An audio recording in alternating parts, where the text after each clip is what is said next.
এটা পুরো টিএমসি সঙ্গে সেটিং। আমরা এই টিএমসি সেটিং দালাল দীপাঞ্জন গুহ প্রার্থী আমরা চাই না। সল্টলেক বিজেপি দপ্তরে দফায় দফায় বিক্ষোভ, প্রার্থী নিয়ে তুমুল অসন্তোষ। বিধানসভা কেন্দ্রের প্রার্থী ক্ষোভ না মেটায় কর্মী সমর্থকদের তুমুল বিক্ষোভ। স্থানীয় মানুষকে প্রার্থী করার দাবিতে বিক্ষোভকারীদের স্লোগান।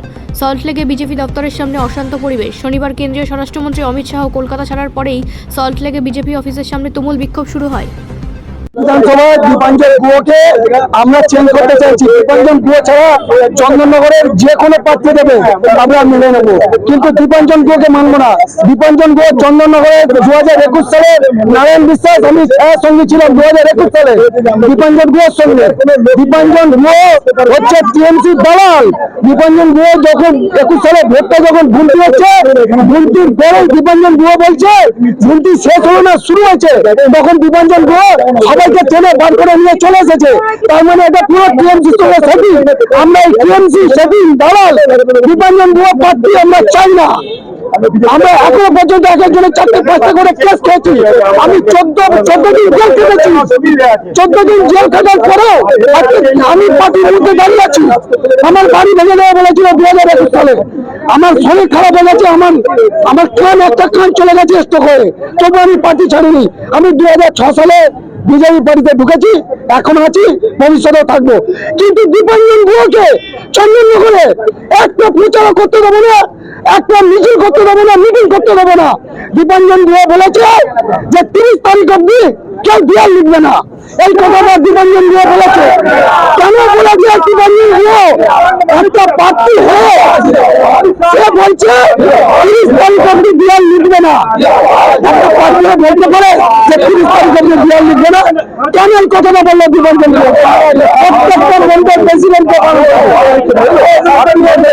আমরা দীপাঞ্জন গুহকে মানতে চাই না। সেদিন দাঁড়ান টিএমসি রয়েছে তৃণমূল সেটি আমরা মানতে চাই না। আমরা এসেছি দীপাঞ্জন গুহকে পাল্টাতে। আমরা দীপাঞ্জন গুহ ছাড়া প্রার্থী চাই। আমরা এসেছি এখানে সবাইকে জানাতে যে দীপাঞ্জন গুহ চন্দননগর বিধানসভায় আমরা মানছি না, মানবো না।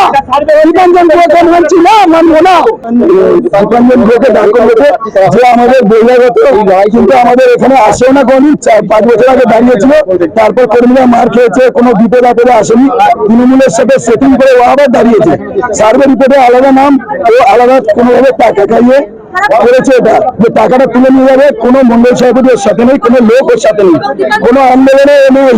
এই যে আমরা যত লোক এসছি, এর একটা লোক বেশি কেন 10টা লোক নিয়ে এখানে আসতে পারবে না রাজ্য অফিসে।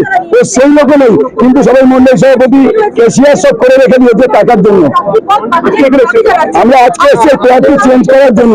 দীপাঞ্জনকে ছাড়া সার্ভে রিপোর্টে যে আসবে তাকে আমরা দাঁড় করাবো, ভূমিপুত্র আমরা মেনে নেবো। সেটা আমরা প্রার্থী চাই না। আমরা চাই যে সার্ভে রিপোর্টে যে আসছে, যারা সার্ভে করেছে তারা যে রিপোর্ট দিতে সে অনুযায়ী সে দাঁড়ায়।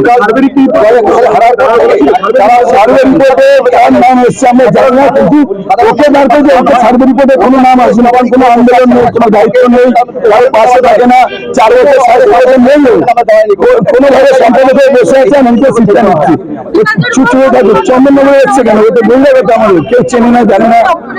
ব্যুরো রিপোর্ট, রাষ্ট্রীয় প্রসার বাংলা।